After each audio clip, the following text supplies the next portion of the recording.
اعوذ باللہ من الشیطان الرجیم بسم اللہ الرحمن الرحیم یا ایہا الذین آمنوا اتقوا اللہ وابتغوا الیہ الوسیلہ وجاہدوا فی سبیلہ لعلکم تفلحون ان الذین کفروا لو ان لهم ما فی الارض جمیعا ومثلہ معہ لیفتدوا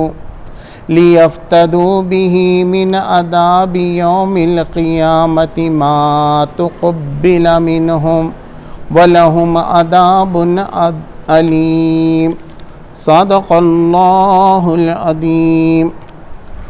اللہ کے نام سے جو بے انتہا مہربان اور رحم فرمانے والا ہے۔ اے لوگوں جو ایمان لائے ہو، اللہ سے ڈرو اور اس کی جناب میں باریابی کا ذریعہ تلاش کرو اور اس کی راہ میں جدوجہد کرو، شاید کہ تمہیں کامیابی نصیب ہو جائے۔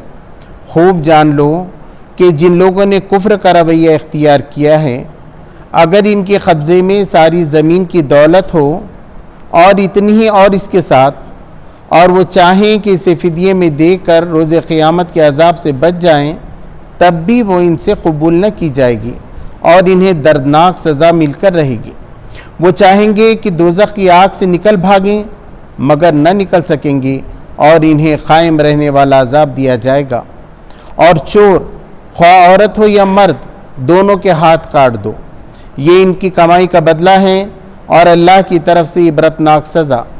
اللہ کی قدرت سب پر غالب ہے اور وہ دانا و بینا ہے۔ پھر جو ظلم کرنے کے بعد توبہ کریں اور اپنی اصلاح کر لیں تو اللہ کی نظر عنایت پھر اس پر مائل ہو جائے گی۔ اللہ بہت درگزر کرنے والا اور رحم فرمانے والا ہے۔ کیا تم جانتے نہیں ہو کہ اللہ زمین اور آسمانوں کی سلطنت کا مالک ہے؟ جسے چاہے سزا دے، جسے چاہے معاف کر دے، وہ ہر چیز کا اختیار رکھتا ہے۔ اے پیغمبر صلی اللہ علیہ وسلم، تمہارے لیے باعث رنج نہ ہو وہ لوگ جو کفر میں بڑی تیز گامی دکھا رہے ہیں، خواہ ان میں سے ہوں جو منہ سے کہتے ہیں ہم ایمان لائے مگر دل ان کے ایمان نہیں لائے، یا ان میں سے ہوں جو یہودی بن گئے ہیں جن کا حال یہ ہے کہ جھوٹ کے لیے کان لگاتے ہیں اور دوسرے لوگوں کی خاطر جو تمہارے پاس کبھی نہیں آئے سن کن لیے پھرتے ہیں۔ کتاب اللہ کے الفاظ کو ان کا صحیح محل متعین ہونے کے باوجود اصل معنی سے پھیرتے ہیں اور لوگوں سے کہتے ہیں کہ اگر تمہیں یہ حکم دیا جائے تو مانو، نہیں تو نہ مانو۔ جیسے اللہ ہی فتنے میں ڈالنے کا ارادہ کر لیا ہو، اس کو اللہ کی گرفت سے بچانے کے لیے تم کچھ نہیں کر سکتے۔ یہ وہ لوگ ہیں جن کے دلوں کو اللہ نے پاک کرنا نہ چاہا، ان کے لیے دنیا میں رسوائی ہے اور آخرت میں سخت سزا ہے۔ یہ جھوٹ سننے والے اور حرام کے مال کھانے والے ہیں، لہٰذا اگر یہ تمہارے پاس اپنے مقدمات لے کر آئیں تو تمہیں اختیار دیا جاتا ہے کہ چاہو تو ان کا فیصلہ کرو ورنہ انکار کر دو۔ انکار کر دو تو یہ تمہارا کچھ بگاڑ نہیں سکتے، اور فیصلہ کرو تو پھر ٹھیک ٹھیک انصاف کے ساتھ کرو، اللہ انصاف کرنے والوں کو پسند کرتا ہے۔ اور یہ تمہیں کیسے حکم بناتے ہیں جبکہ ان کے پاس توریت موجود ہے جس میں اللہ کا حکم لکھا ہوا ہے، اور پھر یہ اس سے منہ موڑ رہے ہیں۔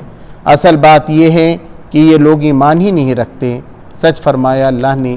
محترم حضرات، یہ سورہ المائدہ کی 6 رکوع کی 2 آیات کی تلاوت میں نے آپ کے سامنے کی اور پورے رکوع کا ترجمہ پیش کیا۔ اس سے پہلے ہم دیکھ چکے تھے کہ جو لوگ اللہ کے راستے میں جو ہے گناہ کر رہے تھے تو ان کی سزا بتائی گئی کہ جیسے حابل اور قابل کا معاملہ آیا تو بتایا گیا کہ جان کا بدلہ جان ہے، یہ اللہ تبارک و تعالیٰ نے لکھ لیا ہے۔ پھر اس کے بعد بتایا کہ جو فساد پھیلائے یا اسلامی حکومت ہے وہاں پر اس کو خراب کرنے کی کوشش کرے تو ان کو یا تو قتل کیا جائے یا ان کے ہاتھ پیر الگ الگ دشاؤں میں کاٹے جائیں یا ان کو جلا وطن کیا جائے، ملک سے نکالا دیا جائے۔ پھر اس کے بعد بتایا گیا کہ اگر اس سے پہلے ہی وہ معافی مانگیں تو ان کو معاف کرو، لیکن پکڑ میں آنے کے بعد جو ہے سزا ہوگی۔ اب اس رکوع میں یہ بتایا جا رہا ہے کہ وہ ہو گیا، اب چوری کی کیا سزا ہوگی، چور کی کیا سزا ہوگی اور دین کی کیا حیثیت ہے، اس کو اچھی طریقے سے یہاں واضح کیا گیا ہے۔ فرمایا گیا یا ایھا الذین آمنوا اتقوا اللہ وابتغوا الیہ الوسیلہ، اے ایمان والوں اللہ سے ڈرو اور اللہ کی طرف جانے کا وسیلہ تلاش کرو. ہم کہتے ہیں بڑے آدمی کو پاس جانا ہے تو ہم کہتے ہیں وسیلہ ہے کہ کس کے پاس ہے نا. آج کل نوکری لگتی ہے تو بولتے ہیں وسیلہ ہے، یعنی پہچان ہے. کیا کوئی آدمی ایسا ہے کہ وہ سفارش کرے تو منسٹر مان جائے، وہ فیصلہ کرے؟ تو اللہ تبارک و تعالیٰ کہہ رہا ہے کہ ایسی اللہ کے پاس جانے کا ذریعہ ڈھونڈو. تو کیسے تم اللہ سے قریب ہو سکتے ہو؟ اگر اللہ کے پاس تم پہنچ گئے، اللہ سے تمہارا گہرا تعلق ہو گیا، تعلق باللہ تمہارا مضبوط، اب کیا ہے، اللہ ہی آپ کے ساتھ ہے، تو دنیا میں پھر کوئی آپ کو نقصان نہیں پہنچا سکتا. اس لیے اب یہ اس کے کیا ذرائع ہیں تو بتایا گیا کہ ذکر ہے، اللہ کو یاد کرو، نماز ہے، غریبوں کی مدد ہے، رشتہ داروں کے حق ہیں، ہر نیکی کا کام اس میں بتایا گیا. جو اللہ تبارک و تعالیٰ کو پسند ہے وہ آدمی کام کرے گا، وہ اللہ کے قرب کو حاصل کرے گا، اور جو اس کی نافرمانی کرے گا وہ اللہ سے دور ہوتا چلا جائے گا. تو اللہ نے کہا کہ تم کیا کرو ایمان والوں، اللہ سے ڈرتے رہو اور اس سے قریب پہنچنے کی کوشش کرو، اللہ سے اپنے تعلق کو مضبوط کرو. سب سے اہم کام دین میں تعلق باللہ ہے، اللہ سے اپنے تعلق کو مضبوط کرنا ہے.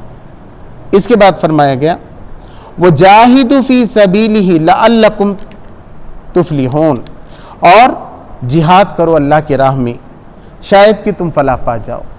اب جہاد کا مطلب کیا ہے؟ جد و جہد، یعنی جان توڑ کوشش، پریتنوں کی پریکاشٹھا کہتے ہیں اس کو ہندی میں. اتنی کوشش کرنا چاہیے، کوشش یہاں سبیلی ہی کہا گیا. مگر ایک آدمی یہ سوچ رہا ہے کہ میں اب نیٹ کا ایگزام دے کے ڈاکٹر بنوں گا اور سارے انسانوں کی خوش کروں گا اور اللہ کے احکام کے مطابق کام کروں گا، تو وہ جو نیٹ کے لیے کوشش کر رہا ہے وہ بھی جہاد ہے. اللہ کے ہر کام آدمی پیسہ کما رہا ہے اس لیے کہ اپنے ماں باپ کا خرچہ چلائے، رشتہ داروں کا کرے، کچھ نیک کام کرے، اور اس کے لیے جدوجہد کر رہا ہے اور اللہ کے احکام کو پورا سامنے رکھ رہا ہے، جہاد. مگر یہاں تفسیر میں یہ لکھا گیا ہے کہ اصل جہاد اس کو کہتے ہیں جب مقابلے میں کوئی ہو، مجاہدہ یعنی آپس میں ادھر سے بھی کوئی جدوجہد کر رہا ہے، ادھر سے بھی باطل طاقتیں اسلام کو مٹانے کے لیے لگی ہوئی ہیں اور حق کے لوگ اسلام کو غالب کرنے کے لیے لگے ہوئے ہیں. یہ جو کشمکش ہے یہ کرو کہ تم اللہ کے دین کو زیادہ سے زیادہ سپیس دلاؤ دنیا کے اندر، اللہ کے احکام کو پوری دنیا کے اندر جاری و ساری کرو.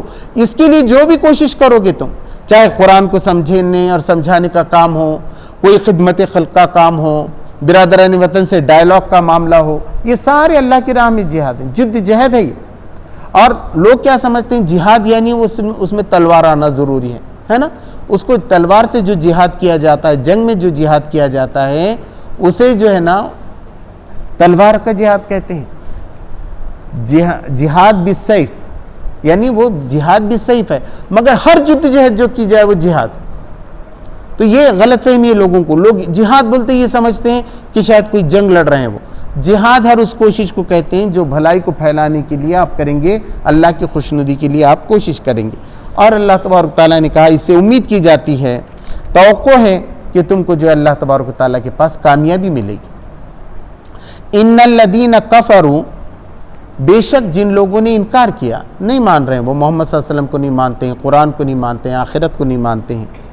لو ان لہم ما فی الارض جمیعا ومثلہ معہ، اگر ان کے لیے قیامت کے دن اگر ان کے لیے ہوں پوری زمین میں جتنا سونا چاندی ہیرے ہیں پورے کے پورے ایک شخص کے پاس ہوں. اللہ کہہ رہے ہیں سپوز ٹو بی، مان لو کہ ایسا ہے، اور اتنا ہی اور ڈبل کر لیا. اور آدمی یہ چاہے اب کہ اب جہنم کی آگ سے بچے تو کیا ہوگا؟ لیفتدوا بہ، اس سے یہ جرمانہ اور یہ فدیہ قبول نہیں کیا جائے گا.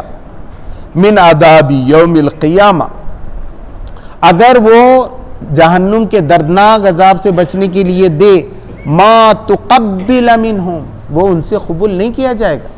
آج بہت ہے، آج 5 روپے دے دو کئی گنا ثواب ہے. آج اللہ کی راہ میں آپ نے تھوڑا سا وقت لگا دیا، اللہ کے پاس بہت اجر ہے، کئی گنا بڑھا کے دے گا. 700 سے زیادہ بھی دے سکتا ہے اللہ تبارک و تعالیٰ. اللہ کے پاس ہے کہ کس نیت سے تم دیتے ہو. آپ نے مسجد کے لیے دیا، مدرسے کے لیے دیا، غریبوں کے لیے دیا، کہیں بھی خرچ کیا، کسی غریب کو کھانا کھلا دیا، کسی کو بھلی بات کہی، آج کرنے کا کام ہے وہ. ورنہ قیامت کے دن یہ سب مل بھی جائے، اللہ کسی کو دے بھی دے، تو وہاں تو یہ چلنے والا نہیں ہے. جیسا ہے نا بھارت کا روپیہ ہے، کوئی دوسرے ملک میں جا کے وہ لے تو لے گا کیا؟ وہ نہیں لیتا. وہاں یہ کرنسی چلنے والی نہیں ہے. اور وہاں بدل کے بھی ملنے والی ہے، وہ نیکیوں کے بدلے میں ملنے والی ہے آپ کو، تو کہا کہ وہ نہیں کرے۔ وَلَهُمْ عَذَابٌ عَلِيمٌ، اور ایسے لوگوں کے لیے دردناک عذاب ہے، بہت برا عذاب ہے جہنم۔ یریدون ان یخرجوا من النار، اور وہ چاہیں گے کہ آگ سے نکلنا، بھاگنے کی کوشش کریں گے، دیواریں ہیں، بند ہیں، ستون ہیں۔ قرآن میں کہا گیا نا کہ ایسی آگ ہے وہ جس کے اندر ایسے ستون ہیں، اور اس سے لوہے کی کڑیوں سے ان کو بندھا ہوا ہوگا، وہ اس میں بھاگ، اور اوپر سے بھی پیک ہے، نکلنے کی کہیں جگہ نہیں ہے، مگر وہ کیا چاہیں گے، ایک پلر پہ سے دوسرے پلر پہ نکلنے کی کوشش کریں گے۔ تو دوسری جگہ کہا گیا وہاں لوہے کے ایسے پوکلین وغیرہ رہتے ہیں نا، تو ایسے زنجیریں، وہ پکڑ کے ان کو فوراً کھینچ دیں گے۔ تو وہ جیسی جہنم سے آگ سے نکلنے کا ارادہ کریں گے، وما ہم بخارجین منہا، اس سے وہ ہرگز نکل نہیں سکیں گے۔ کیا سمجھ رہے ہیں یہ لوگ کہ کوئی ہے بس جہنم تھوڑے دن کی ہے؟ ہمیشہ کی، خالدین فیہا، کروڑوں خربوں سالوں کی جہنم ہے۔ ایسا نہیں کہ زندگی ہے 50-60 سال کی کہ اب ختم ہو گئے، مر گئے، وہاں موت نہیں ہے۔ بار بار سمجھایا جا رہا ہے، یہ قرآن اسی لیے آیا، محمد صلی اللہ علیہ وسلم کو اسی لیے بھیجا گیا ہے کہ ہر انسان کان کھول کے سن لے، وہاں کا عذاب ایسا ہے۔ اب چاہے تو اللہ کی فرما برداری کر کے جنت میں جائے، یا نافرمانی کر کے جہنم میں داخل ہو جائے۔ بات کھول کے رکھ دی، بیان کر دی، آج تک یہ پیغام سارے لوگوں تک پہنچ گیا۔ وَلَهُمْ عَذَابٌ مُقِيمٌ، اور انہیں ہمیشہ رہنے والا، مقیم کہتے ہیں ہمیشہ رہنے والا، ہے نا۔ مقام بھی اس کو کہتے ہیں۔ مقام کس کو کہتے ہیں؟ جہاں آپ رہتے ہیں۔ آپ کس مقام کے رہنے والے ہیں؟ ہم لاتور کے رہنے والے ہیں، ہم امبا جوگی روڈ پہ رہنے والے ہیں، یہ مقام ہوگا۔ اور ایک ہے مقام، مقام اس کو کہتے ہیں درجہ۔ اس کا کیا مقام ہے؟ انجینئر ہے، اسسٹنٹ انجینئر، کیا کس مقام پہ ہے؟ وہ درجہ ہے۔ اور ٹیمپرری اسٹیشن کو بھی مقام بولتے ہیں۔ سمجھو کوئی آدمی ریل سے جا رہا ہے یہاں سے، تو اس سے پوچھتے ہیں آپ کس مقام پہ ہیں، تو بولتا ہے ابھی میں لاتور روڈ تک ہوں۔ تو بیچ کا جو اسٹیشن آتا ہے اس کو بھی مقام بولتے ہیں، اور درجے کو مقام بولتے ہیں۔ اور مقام یعنی ہمیشہ رہنے کی جگہ، جہاں پکا ٹھکانہ اور اس کا گھر ہے، اس کو مقام کہتے ہیں۔ یہ مقیم ہے، ہمیشہ رہنے کی جگہ، تو اس کے لیے ہمیشہ کا عذاب ہے۔ والسارق والسارقة فاقطعوا أيديهما جزاء بما كسبا نكالا من اللہ، اور چور چاہے مرد ہو یا عورت ہو، ان دونوں کے ہاتھ کاٹو۔ یہ جزا ہے وہ دونوں کی، یعنی مرد عورت کی، یہ دو کے لیے استعمال کیا گیا، نکالا من اللہ، اور یہ سزا ہے اللہ کی طرف سے۔ اب کیا بتایا گیا کہ چوری کرنا بہت برا ہے۔ کیا ہوتا ہے چور میں؟ پہلے بتایا گیا کہ قتل کر رہے ہیں، یعنی آپ اس کی جان لے رہے ہیں، آپ کو جان لینے کا حق نہیں ہے، تو اس کے نتیجے میں کیا کیا جائے گا؟ آپ کو بھی قتل کیا جائے گا، جان کا بدلہ جان ہے۔ اب چور ہے، ایک آدمی نے موبائل خریدا ہے، کوئی سامان خریدا ہے، پیسے لے کے جا رہا ہے، اس کے پیکٹ میں پیسے ہیں، یہ ہے، اب اس نے چرا لیا اس کو، مطلب دوسرے کا حق مار لیا، اس کی خوشیوں کو چھین لیا۔ معلوم نہیں وہ پیسوں سے، وہ موبائل سے کیا فائدہ، اس کو کیا حق تھا وہ موبائل لینے کا؟ تو اللہ تبارک تعالیٰ نے کیا یہ جو بھی چور ہے، چاہے وہ مرد ہو کیا عورت ہو، اس کے ہاتھ کاٹنے چاہیے۔ تمام امت کا اس پہ اتفاق ہے کہ سب سے پہلی چوری پہ اس کا سیدھا ہاتھ کاٹا جائے گا یہاں سے، ہے نا۔ اب کون سی چوری پہ ہاتھ کاٹا جائے گا؟ تو اللہ کے رسول صلی اللہ علیہ وسلم نے کہا کہ جو ڈھال ہوتی تھی پہلے، تلوار سے بچنے کے لیے جو ڈھال رہتی تھی، وہ ڈھال کی قیمت کے برابر اگر وہ رقم ہے تو یہ ہاتھ کاٹا جائے گا۔ اب اس میں اختلاف ہے، کچھ صحابہ کرام رضی اللہ تعالیٰ عنہ کا کہنا ہے کہ اس وقت یہ 9 درہم میں آتی تھی، کچھ کا کہنا ہے کہ نہیں 5 درہم میں آتی تھی، کچھ لوگوں کا کہنا ہے نہیں 3 درہم میں آتی تھی یہ جو ڈھال ہے۔ اب جو ہے نا درہم کتنا ہوتا تھا؟ تو 12 درہم کا 1 دینار ہوتا تھا، 12 درہم کا 1 دینار، اور 1 درہم بولے تو جو ہے 3 ماسے اور کچھ رتی چاندی کے برابر، اس کی قیمت لگاتے ہیں، جہاں اسلامی حکومت ہوگی وہاں لگائے گی۔ مطلب ایک اماؤنٹ کے بعد ہی ہے، ایک دم چھوٹی چوری ہے تو اس پہ ہاتھ نہیں کاٹے جاتے۔ مثلا کوئی کھانا چرا لیا، پھل چرا لیا، ترکاری چرا لیا، یہ حدیث میں بھی صاف ہے، اس پہ چور کے ہاتھ نہیں کاٹے جائیں گے، ہے نا۔ چھوٹی، یا بیت المال سے اس نے پیسے لے لیا، بیت المال تھا اور اس میں سے اسلامی حکومت کے اس میں سے لیا ہے، تو اس کو کیا سزا دیں گے؟ اس پہ چور کے ہاتھ کاٹنے کی سزا نہیں۔ اسی طریقے سے پرندوں پہ ہیں، مرغی ہے، تیتر ہے، یہ کسی نے کسی کا چرا لیا ہے، تو اس پہ بھی جو ہے نا ہاتھ کاٹنے کی سزا نہیں دی جائے گی۔ تو ایک قانون ہے اس کا پورا فقہ میں، ابو حنیفہ رحمۃ اللہ علیہ کے پاس یہی ہے کہ زیادہ سے زیادہ وہ پکڑتے ہیں کہ 9 درہم سے زیادہ کا ہوگا تو اس کا ہاتھ کاٹا جائے گا۔ دیکھیے قرآن کا حکم ہے، یہ میرے آپ سب کے لیے، تو اب ہاتھ کٹ رہا ہے کیا؟ اس کی کوئی فکر نہیں، ہم یہ پڑھتے جا رہے آ رہے، سمجھ رہے کہ قرآن میں مولانا نے پڑھ لیے، کیا پڑھ لیا؟ سمجھو مغرب کی نماز میں انہوں نے پڑھ لیے السارق والسارقۃ فاقطعوا ایدیہما جزاء بما کسبا نکالا من اللہ، ہم سمجھے ہو گیا ہمارا کام۔ اور یہ کرے گا کون؟ ابھی یہ کام ہے مسلمانوں کا کہ یہاں جس ملک میں وہ رہتے ہیں اس ملک کے لوگوں کو آمادہ کریں کہ وہ چوری کی سزا جو ہے وہ ہاتھ کاٹنے کی دیں۔ یہ جدوجہد کریں گے تو وہ مسلمان ہیں، نہیں تو ان کا مسلمان رہنا نہیں رہنا کیا ہے؟ یہ قرآن کے قیام کے لیے مسلمان ہے۔ تو بتایا گیا کہ چور کے ہاتھ کاٹ دو، اور یہ بدلہ ہے ان کا، اور اللہ کی طرف سے سزا ہے۔ واللہ عزیز حکیم، اور اللہ تبارک تعالیٰ تو زبردست ہے، سب کو اپنی پکڑ میں اور گرفت میں رکھ سکتا ہے، اور وہ حکمت والا بھی ہے۔ جو چیزیں وہ بیان کر رہا ہے وہ حکمت کے ساتھ بیان کر رہا ہے۔ اس کے بعد فرمایا فَمَن تَابَ مِن بَعْدِ ظُلْمِهِ فَأَصْلَحَ فَإِنَّ اللَّهَ يَتُوبُ عَلَيْهِ إِنَّ اللَّهَ غَفُورٌ رَحِيمٌ۔ پس اس کے بعد جو کوئی اس گناہ سے توبہ کرے اور اپنی اصلاح کر دے تو بے شک اللہ تبارک و تعالیٰ بھی اس کی طرف متوجہ ہو جائے گا، اس کی توبہ کو قبول کرے گا۔ بے شک اللہ تبارک و تعالیٰ غفور و رحیم ہے۔ تو اس کا کیا مطلب ہے؟ اب چور نے چوری کر دیا، اس کے ہاتھ کاٹنے کو لا لیا، اب بول رہا ہے وہ معافی مانگتا ہوں، تو یا میں توبہ کرتا ہوں، تو اس وقت توبہ نہیں ہے، اس کا ہاتھ کاٹا جائے گا۔ اچھا، ہاتھ کاٹنے سے بھی اس کا گناہ معاف نہیں ہوتا، یہ تو سزا ہے صرف۔ جب تک وہ دل سے معافی نہیں مانگتا جب تک اس کا گناہ معاف نہیں ہوتا۔ حضرت صلی اللہ علیہ وسلم کے زمانے میں ایک کیس ایسا آیا اور اس کے ہاتھ کاٹے گئے۔ حضور صلی اللہ علیہ وسلم نے اس کو کہا پٹی وٹی باندھ دی، اس کے بعد بلایا گیا اور کہا اللہ سے تو معافی مانگ، اور پلٹا اب ایسے کام نہ کر۔ تو اس نے کہا اللہ کے رسول صلی اللہ علیہ وسلم میں گناہ پہ اپنی شرمندہ ہوں، میں معافی چاہتا ہوں اور اللہ مجھے معاف کرے۔ تو حضور صلی اللہ علیہ وسلم نے کہا اے اللہ اسے معاف کر دے۔ اب بتائیے حضور صلی اللہ علیہ وسلم کی دعا اس کے ساتھ لگ گئی۔ تو کوئی بھی گناہ ہو وہ صرف سزا سے ختم نہیں ہوتا، سزا ایک الگ چیز ہے۔ اب چور ہے، اس کا ہاتھ کٹا تو بھی دل میں ہے چسک، وہ آئیڈیا ہے، وہ خود نہیں کر رہا تو بھی دوسروں کو بتا رہا ہے ادھر سے مارو ادھر سے کرو، ہے نا؟ یہ سب ایک دوسرے کو بہت سکھاتے ہیں۔ معاشرہ بھی پورا رہتا ہے، کیسا کرنا، کہاں سے جھوٹ کرنا، لائٹ کا میٹر کیسا کاڑیاں کر کے بند کرنا، ہے نا؟ وہ ادھر سے پیٹرول میں وہ کیسا کرنا، اس میں کیا کرنا، پورے لوگ سکھاتے رہتے ایک دوسرے۔ یہ سب سے بچ کے رہنے کی تعلیم اسلام دیتا ہے۔ علم تعلم ان اللہ لہ ملک السماوات والارض، کیا تم نہیں جانتے کہ بے شک اللہ تبارک و تعالیٰ ہی کی بادشاہت ہے آسمان اور زمین میں۔ اصل بادشاہ کون ہے؟ تم کہیں بھی بچ نہیں سکتے۔ وہ اندھا نہیں ہے، نعوذ باللہ من ذالک، دیکھنے والا ہے۔ بار بار کہا اس نے میں سب کچھ دیکھتا ہوں۔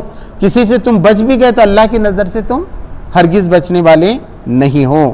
یعذب من یشاء ویغفر لمن یشاء، وہ جسے چاہے سزا دے اور جسے چاہے معاف کر دے، وہ نیتوں کو دیکھنے والا ہے۔ ایک آدمی نے جو اقدام کیا، کام کیا، اس وقت اس کی نیت کیا تھی، اس کا ٹوٹل عمل کیا ہے۔ اس لیے قیامت میں بتایا گیا ہے کہ نامہ اعمال تولے جائیں گے۔ گناہ تو سب سے ہوں گے، کچھ گناہ ہوں گے، کچھ نیکیاں ہوں گی، کوئی بھی گناہ سے چھٹا ہوا نہیں ہے سوائے نبی کے۔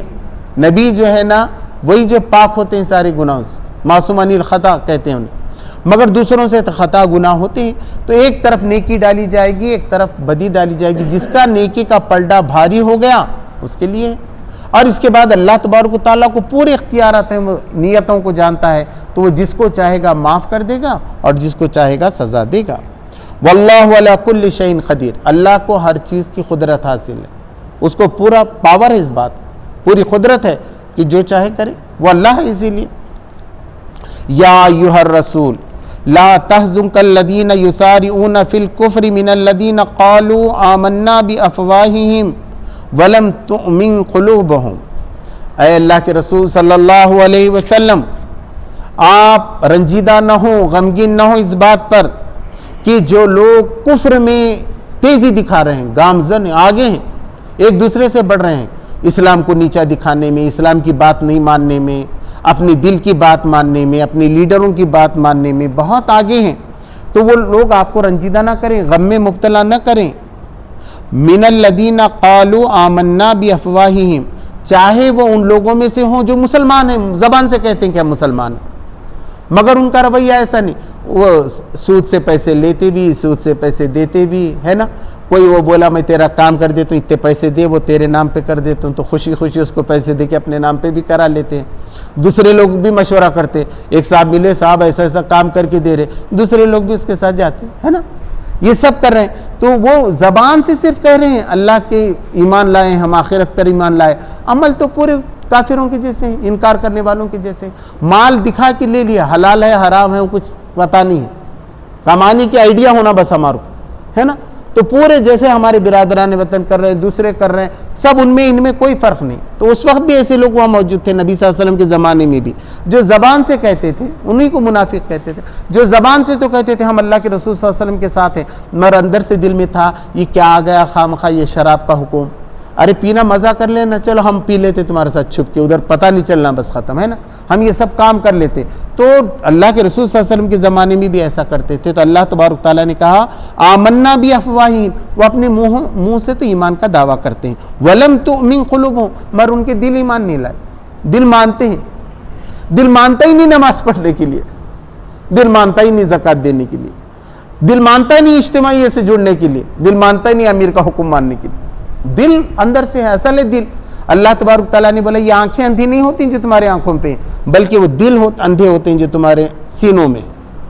وہاں اندھا ہے تب کیا، اس کو اللہ کی بات رسول کی بات سمجھنے والی، کیسے وہ کامیابی کے درجے بدرجے چلنے والا ہے. اللہ کی بات پہ یقین نہیں، وہ اللہ کہہ رہا ہے میرے ایک ایک حکم کو تم نافذ کرو، پھر دیکھو میں کیسی برکتیں نازل کرتا ہوں. وَمِنَ الَّذِينَ هَادُوا، چاہے وہ یہودیوں میں سے ہوں جن کو توریت دی گئی تھی، وہ لوگ بھی ایسی ہیں، وہ بھی کہتے ہیں ہم توریت کو مانتے ہیں، ہم موسیٰ علیہ السلام کو مانتے ہیں، مگر حال یہ ہے کہ وہ اللہ کے قانون کو نہیں مان رہے ہیں.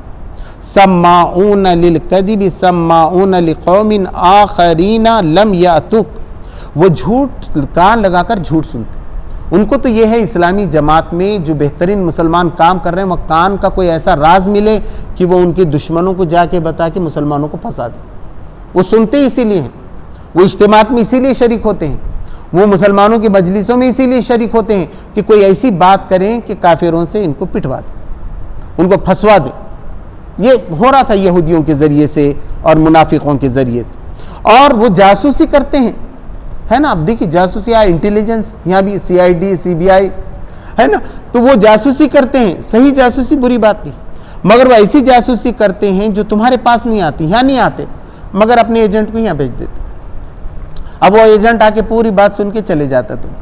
تو اللہ تبارک تعالیٰ نے بتایا ایسے، اور وہ مسلمان دکھتا ہے، نام وہ اپنا مسلمان جیسا بتاتا ہے آپ، مگر اس کی پوری کوشش یہ رہتی ہے کہ تحریک کو کیسا نقصان پہنچایا جائے، اسلام کو کیسا نقصان پہنچایا جائے، یہ اس کی کوشش ہوتی ہے.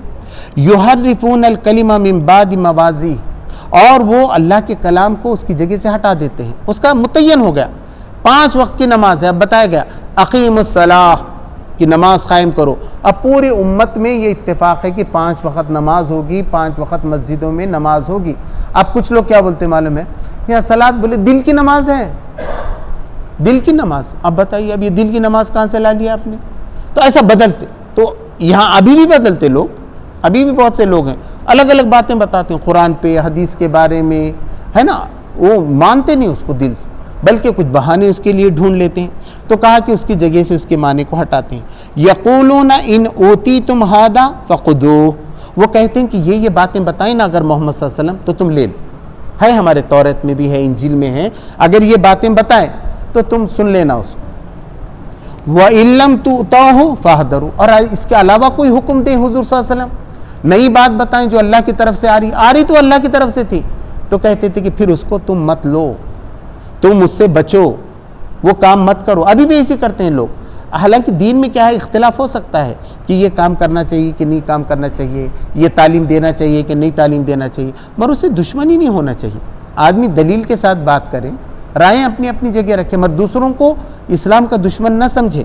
تو یہاں بھی وہ یہی کہتے تھے کہ اگر دوسرا حکم دے دیں وہ توریت کے علاوہ، انجیل کے علاوہ، تو وہ بات نہ مانو، آپ اس سے بچو. وَمَن يُرِيدُ اللَّهُ فِتْنَتَهُ فَلَن تَمْلِكَ لَهُ مِنَ اللَّهِ شَيْئًا، اور اللہ ہی ارادہ کرے کسی کو فتنے میں ڈالنے کا، آزمائش میں ڈالنے کا، بہکانے کا، تو اللہ کے سوا کوئی بھی تم مددگار نہیں پاؤ گے اس کا. تو اللہ بھی کس کو ڈالتا ہے؟ تو دیکھو قرآن میں ایک بات بتائی گئی ہے، اور آج کل جو بتا رہے ہیں نا سب کانشیس مائنڈ ہے، تو وہ یہی ہے، خلیفہ ہے۔ انسان اگر برائی کرنا چاہے تو اللہ تبارک تعالیٰ اس کو راستہ آسان کرتا ہے۔ وہ نماز نہیں پڑھنا چاہے تو نماز نہیں پڑھنے کے ہزار بہانے اس کو سلجھا دیتا ہے۔ وہ قرآن نہ پڑھنا چاہے تو ہزار بہانے اس کو قرآن نہ پڑھنے کے سلجھا دیتا ہے نا؟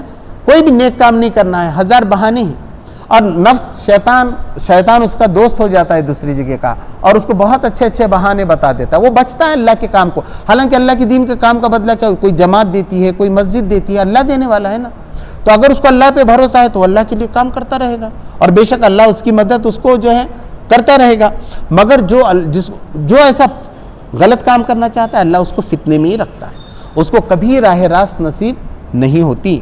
اولئک الذین لم یرید اللہ ان یطہر قلوبہم، یہی وہ لوگ ہیں جسے اللہ تبارک تعالیٰ نے ان کے دلوں کو پاک کرنا نہیں چاہا۔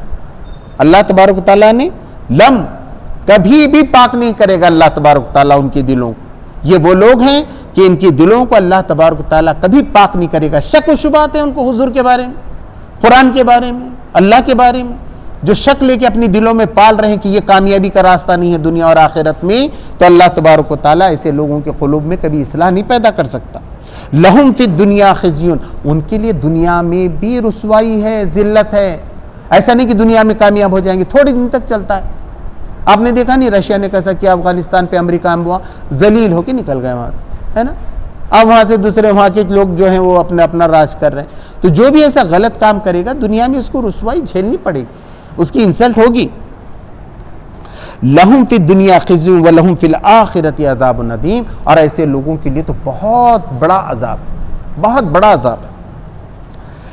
سماعون للکذب اکالون للسحت، یہ جھوٹ کے سننے والے ہیں، ان کو جھوٹ ہی پسند آتا ہے، گہنا اتنا مزہ آتا ہے انہیں ایسا غیبت کرنے میں، ارے اس کا تو ایسا ہوا، تمہارے معلوم، اتنا مزہ لیتے پوچھو۔ اب کیا چلتا ہے دیکھو ہوٹلوں میں، یہ جا کے تھوڑی دیر بیٹھو، سب دوسروں کی باتیں، حالانکہ ان کا خدا سے کیا فائدہ ہو رہا ہے اس کا؟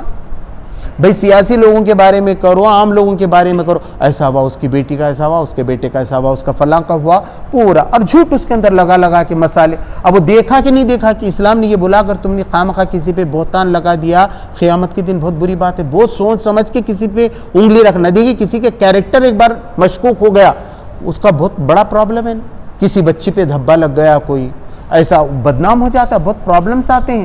تو بہت سمجھ سوچ کے کسی کے بارے میں بات کرنا چاہیے، بلکہ زیادہ تر رازوں کو چھپانا چاہیے، اللہ تبارک تعالیٰ نے کہا، تاکہ وہ اچھے کام کی طرف جو ہے آمادہ ہو سکیں۔ تو یہاں بتایا کہ وہ کیا کرتے ہیں، جھوٹ کے سننے والے، ہمیشہ ان کو جھوٹ میں ہی مزہ آتا ہے۔ اب وہ جھوٹ بولنے کے عادی ہو گئے نا، تو اتنے گپے مارتے، اتنے پھینکتے انہوں، ہے نا، اوپر سے لے کے نیچے تک پھینک رہے بھارت میں، تو ان کو عادت ہی وہ لگ جاتی۔ حالانکہ بعد میں لوگ ویڈیو میں بتا رہے بار بار دوسرے لوگ کہ دیکھو یہاں ایسا جھوٹ ہے، یہاں ایسا جھوٹ ہے، مگر پھینکنے میں ڈر نہیں ہے نام کو ان کی کہا گیا۔ وَأَقَّالُونَ لِلسُّحْتِ، اور حرام کے کھانے والے، وہ حرام کا کھاتے برابر، ان کو یہ نہیں ہے کہ حلال کی چیز ہے کہ نہیں ہے، حرام کا کھانے والے۔ فَإِن جَاءُوكَ فَاحْكُم بَيْنَهُمْ أَوْ أَعْرِضْ عَنْهُمْ، اب اگر وہ تمہارے پاس آ جائیں یہودی، ایسے منافق جو نہیں مانتے، پھر بھی بول رہے ہم کو اللہ کے قانون کے مطابق فیصلہ چاہیے، تو کہا گیا کہ چاہے تو تم اگر یہ آ جائے تمہارے پاس فیصلہ کرنے کے لیے، آپس کے درمیانی معاملات کے لیے، تو ان سے تم اعراض بھی کر سکتے ہو، تم کہہ سکتے ہو میں تمہارے درمیان فیصلہ نہیں کر سکتا۔ وَإِن تُورِدُ عَنْهُمْ فَلَن يَضُرُّكَ، اور اگر تم کہو کہ میں نہیں کرتا تو وہ تم کو کوئی نقصان نہیں پہنچا سکتے۔ حالانکہ حاکم تھے، محمد صلی اللہ علیہ وسلم بڑے بادشاہ کے جیسے تھے، جج تھے، پورے مدینہ کا کنٹرول ان کو تھا، لیکن یہودیوں کا اپنا پرسنل لا تھا، وہ اپنے پرسنل لا کے مطابق فیصلہ کر سکتے تھے، مگر وہ کیا کرتے تھے، جب ان کے پرسنل لا کے مطابق فیصلہ رہا تو اس کے مطابق کرتے تھے، اور جب اسلامی قانون میں فائدہ دکھا تو ادھر آ جاتے تھے۔ تو انہوں نے کہا کہ اگر تم ایسا نہیں کر سکتے تو فَلَن يَضُرُّكَ شَيْئًا، وہ تم کو کوئی نقصان پہنچانے والے نہیں، اب تمہاری حکومت کو بھی کوئی نقصان پہنچنے والا نہیں، مدینہ کی حکومت مضبوط ہو چکی ہے اب۔ فَإِنْ حَكَمْتَ فَاحْكُم بَيْنَهُم بِالْقِسْطِ، اور مگر تم حکم کرنا چاہو تو تم بھی انصاف کے ساتھ کرو، ان کی باتوں میں مت آؤ، ہے نا، آج نہیں رہتے حضور، لیکن یہ سب کے لیے آئندہ آنے والی دنیا تک ہے کہ جب تم فیصلہ کرو تو انصاف کے ساتھ، بالقسط، انصاف کے ساتھ فیصلہ کرو۔ ان اللہ یحب المقسطین، اللہ تبارک و تعالیٰ انصاف سے فیصلہ کرنے والوں کو پسند کرتا ہے۔ وَكَيْفَ يُحَكِّمُونَكَ وَعِندَهُمُ التَّوْرَاةُ فِيهَا حُكْمُ اللَّهِ، اور وہ کیسے تم کو حکم بناتے ہیں جبکہ ان کے پاس توریت موجود ہے جس میں اللہ کا حکم ہے، توریت میں بھی اللہ کا حکم ہی تھا، تو اس کے مطابق وہ فیصلہ کیوں نہیں کرتے؟ تمہارے پاس کیوں آ رہے ہیں وہ لوگ؟ ثم یتولون من بعد ذلک، لیکن انہوں نے پیٹھ پھیر لی، منہ پھیر لیا اس سے، جو کچھ توریت میں تھا اس سے انہوں نے منہ پھیر لیا ہے۔ وہ صحیح توریت پہ عمل کرنے والے لوگ نہیں ہیں، اگر وہ صحیح توریت پہ عمل کرتے تب بھی وہ تمہارے ساتھ معاملہ ٹھیک کرتے۔ وما اولئک بالمؤمنین، اور وہ ہرگز مومن نہیں۔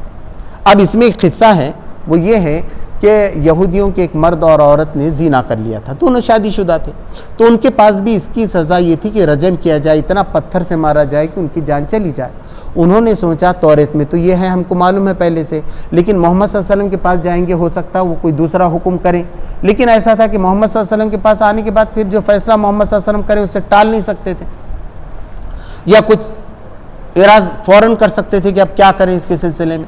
تو حضور صلی اللہ علیہ وسلم نے پوری گواہیوں کے بعد فیصلہ کیا کہ یہ دونوں کو رجم کیا جانا چاہیے، پتھر سے مارنا چاہیے۔ تو انہوں نے کہا کہ نہیں، آپ غلط فیصلہ کر رہے ہیں، ہمارے توریت میں یہ بات لکھی ہوئی ہے کہ اگر کوئی مرد ایسا کرے تو اس کا منہ کالا کیا جائے، گدھے پہ اس کو الٹا بٹھایا جائے اور پورے گاؤں میں گھمایا جائے۔ یہ سب نے کہا، اللہ کے رسول صلی اللہ علیہ وسلم نے کہا توریت میں ایسا ہے؟ سب نے کہا۔ اس میں ایک بہت اچھے عالم دین تھے، تقویٰ پرہیزگاری کے، اللہ کے رسول صلی اللہ علیہ وسلم نے کہا میں تمہیں واسطہ دیتا ہوں موسیٰ علیہ السلام کا، اس اللہ کا جس نے فرعون سے تم کو بچایا تھا اور تم کو ساری دنیا میں عزت بخشی تھی، تم سچی بولو خدا کی قسم کھا کے، کیا توریت میں یہ ہے؟ اس کے آنکھوں میں آنسو آ گئے، اس نے کہا کہ آپ رسول ہیں واقعی، مگر میں جھوٹ نہیں بول سکتا، توریت میں وہی سزا ہے جو آپ نے کہی۔ ہم نے یہ کیا کہ پہلے ہم ایسا کرتے تھے کہ امیروں کے لوگ زنا کر دیے تو وہ پیسے دے کے ڈرا دھمکا کے ہم سے عمل ہی نہیں کرانے دیتے تھے، اور غریبوں کا جب ہوتا تھا زنا تو ہم ان کو مارنے کی سزا دیتے تھے، پھر غریب بھی ہم سے ناراض ہو گئے، تو پھر ہم نے یہ راستہ نکالا کہ ایسا گدھے پہ الٹا بٹھا کے ان کو گھمایا جائے، سزا تو یہی ہے، بس ان کا کہنا تھا، سب نے مان لیا اور وہ دونوں کو رجم کر دیا گیا۔ تو ایسا اللہ کے احکام کو جو مانے گا اس کے لیے دنیا اور آخرت میں کامیابی ہے۔ اللہ ہمیں دین کو سمجھنے کی توفیق عطا فرمائے۔ ربنا آتنا فی الدنیا حسنۃ وفی الآخرۃ حسنۃ وقنا عذاب النار۔ سبحان ربک رب العزۃ عما یصفون والسلام علی المرسلین والحمد للہ رب العالمین۔